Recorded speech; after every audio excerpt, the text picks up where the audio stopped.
Hello everyone! In this video, I'll show you how to check in online for Frontier Airlines using their official website. First, open your browser and go to their official website. Note, the website name is different from the airline's name, so double check the URL.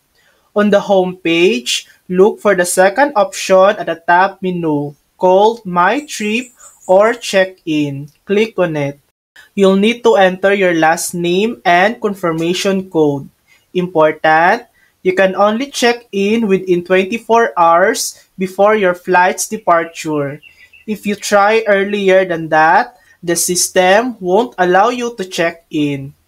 If you're not sure where to find your confirmation code, click on the help link next to the input box. It will show you where to locate it based on where you book your flight.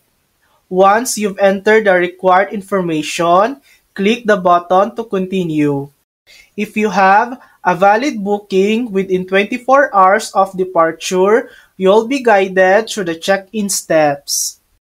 And that's how to check in online for Frontier Airlines. Thanks for watching! If this video helped you, please like and subscribe for more helpful tutorials.